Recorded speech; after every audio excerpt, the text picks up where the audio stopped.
So sometimes mods don't always play well with each other, and in particular I found out that two of mine don't, and that is the SPL lower control arms and the M2 CS Racing sway bar, or at least if you use the stock end link. And if you can see here, you can see that the sway bar end is contacting that lower control arm, and it's kind of, marring it, digging into it a little bit, and that can't be good. Now, one thing I will say though is this only happens at full droop. And so if I go ahead here and start raising the wheel carrier up, you can see that the clearance between the sway bar end and the lower control arm actually increases. So when I'm actually just driving out on the street or at the track, this really isn't an issue. It's not really happening. Even at the track, I don't hear this clunking at all. So it's really just kind of when I'm doing maintenance at home and getting the car up in the air. But either way, I don't really like this happening. So what I've gone and done is I've gotten some SPL end links that are length adjustable, so that I'm going to fix this problem. So let's take a quick look at the SPL end link before we put it in the car, and you can clearly see that it is shorter than the OE end link, right? If I line them up, you can see it's a good bit shorter, so that's nice because that's what I need to get a little bit more clearance. And another thing I like about this is you can bolt this right up to the stock strut. If we look at the original end link, you can see that there's this taper fitting, right? See that taper fitting? And the stock struts have the concave counterpart to this, so this slots in there, and then this indexes it. And well, the SPL, it comes with this tapered washer to also fit into that same feature on the strut. A lot of other aftermarket end links don't have that because they're meant to go up against a flat face instead of a tapered one, which is unique to the F8x, right? The regular 2, 3, 4 series. On both the top and the bottom of the end link, it's just a flat interface. So it's nice that they provide this, so you can use it with stock or aftermarket, right? You just remove this if you're doing it with aftermarket. Another thing that I like about this is if we take off the nut that they give you, it's the same thread as the OE 16mm lock nuts. So you can reuse the OE lock nuts, which I think are better because these ones, while they're a nice flanged nut, they are a nylock. They use this little blue nylon insert to lock it down versus these are metal lock nuts. And well, nylocks, you can never torque them as much as the regular lock nuts, and these are really only good ones. So I intend to use the OE nuts whenever I can. One of the interesting thing about the nuts is the OE nuts are 16mm socket, and the ones that SPL provides are only 15mm, so that was a little bit interesting to see. Also, if we look at the counterhold mechanism, so we can see that there are wrench flats down here. So what you do is you slide your wrench in behind here to grab this, and then you spin your nut on from the front, versus the OE one, right, uses this Torx counterhold.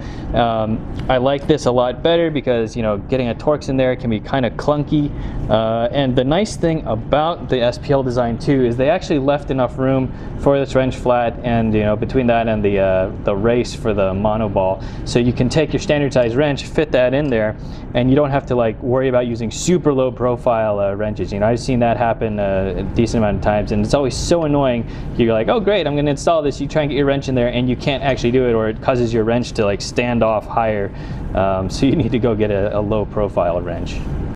And then also each of these assemblies with the monoball in it, they are reverse threaded with respect to this inner connector, and so as you turn this, it'll either extend or contract both ends at the same time. So that's really nice. Quite frankly, if you did it any other way, it's not really worth getting. And then lastly, let's talk about the length adjustment. So SPL says that at the shortest, their end link can go 11.4 inches, and at the longest, it can go 12.9. So looking at the stock end link, which is about 12 1/4 from center to center, the SPL can go about 3/4 of an inch shorter and a little bit more than 1/2 an inch longer. Now let's send the car up. Now we can go ahead and take our wheels off, so grab your 17 millimeter and make sure you're applying some pressure on the bottom of the wheel when you do your last bolt so it doesn't come off. You can go ahead and take the wheel off. So we're going to start by undoing the end link right here, and to do that you need a 16 millimeter pass through and a T30 counter hold. So you can see I've got a 16 millimeter on a extension, and as well as my T30, so I'm going to get that T30 started, then I'm going to get the 16 millimeter on there, and then I'm just going to unscrew this. And you can do this with an impact as well. If you want to just put the impact on the counter hold, and you can just spin that, or you can do it this way and spin the nut.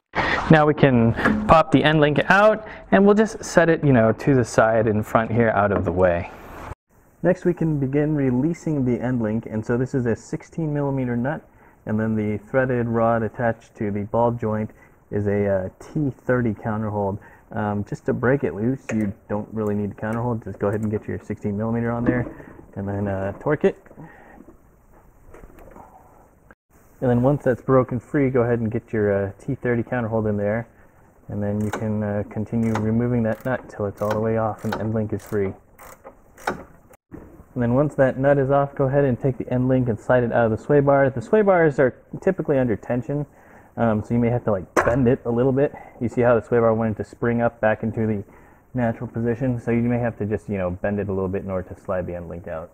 Alright, so I've gone ahead and put the SPL end link through the sway bar here, and you can see I have my 16 millimeter wrench and my 17 millimeter wrench as the counter hold behind it on the wrench flats. Once again, if you're using the OE nut like I am, you'll use a 16 on that. If you're going to use the included nylock that SPL provides, that'll be a 15 over here. And once you've gone and tightened this up, then you'll go ahead and take your torque wrench, and if you are using the SPL included nylock nut, torque this to 30 foot-pounds, and if you're using the OE nut like I am, you'll torque it to 41 foot-pounds. Okay, next what we're going to do is we're going to take the top-sided end link and put that through. So make sure you have this convex washer on there if you have a stock type strut that uses that index feature. And also make sure that the wrench flats for the counter hold and back are pointing up and down, because if they're pointing to the side, well, you're not going to be able to access it through the strut, or you're not going to have enough access on the inside of the wheel well. So make sure you get that indexed properly first, and then go ahead and put that through the point on the strut. And we can go ahead and take one of the nuts for the back, whether you use the 15 millimeter that SPL provides or you use the OE 16 millimeter one, up to you, and then we can go ahead and get that fastened. And then once that nut is all the way down, you can go ahead and take your torque wrench and your either 15 or 16 millimeter socket, right? If you're using the OE nut, 16. If you're using the SPL nut, 15. And then go ahead and torque that to the torque spec. For the 15 millimeter, it's going to be 30 foot-pounds, and for the 16 millimeter, it'll be 41. And then, obviously you have the wrench flats and back if you have to counter hold it. Now that we have one end link in and secured, let's go ahead and adjust the length. We want to do this before we do the other end link, so that way we're not creating a preload. And the way to do that is we'll take our 3/4 or 3/4 inch or 19 millimeter wrench, and we'll loosen these jam nuts so that the center portion of the end link can move. And then you can go ahead and take that 3/4 or 19 millimeter wrench again and use that to spin the center section to the length that you need. Sometimes you can also do this by hand. Mine is a little bit stiff right now, so I do have to use the wrench, and I'm just going to do this till I extend the bottom part of the sway bar so it's just above the lower control arm, so that it's not making contact, but is as close as I can get to it, since I want to try and maintain the stock end link length. And the reason why I want to maintain the stock end link length on my vehicle is because I have the stock suspension.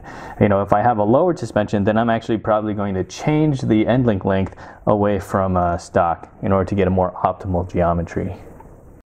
Once you reach the length you want, go ahead and take these jam nuts at the end, go ahead and spin them down so that they're up against the center rod portion. And then once again, you'll take your 3/4 inch and you'll torque these down. And SPL wants you to torque these to 30 foot-pounds to lock them into position.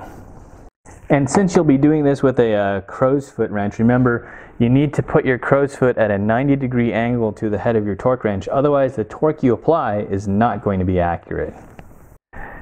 Now it's time to set up the other side, and if you left it at the stock position, it's probably going to be too short. So we'll have to extend it first. So, once again, back off these jam nuts from that center part, and then go ahead and spin the center part to lengthen the end link assembly to where you need it to be. And the goal is to be able to get the end link into the mount pretty easily, right? So that there's no preload on this. Then we'll just go through the same steps as before. So you'll take your either OE 16mm or the SPL included 15mm nut. Go ahead and get that on the end link and then fasten it. Torque spec once again is 30 foot-pounds if you're using the 15mm nylock that SPL provides, or 41 foot-pounds if you're using the 16mm OE nut.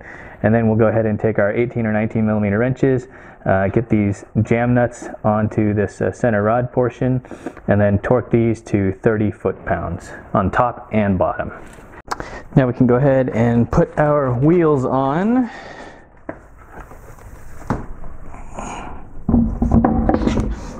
And remember, just apply a little pressure on the bottom so that the wheel doesn't want to slide off. And then we can go ahead and put our wheel bolts in, 17mm, and we'll do so in a star pattern. Alright, with the wheel on, you can go ahead and lower the car, or if you're just working on one corner, go ahead and lower just that corner of it. And then lastly, don't forget to torque your wheel bolts to 140 Newton meters or 104 foot-pounds in a star pattern.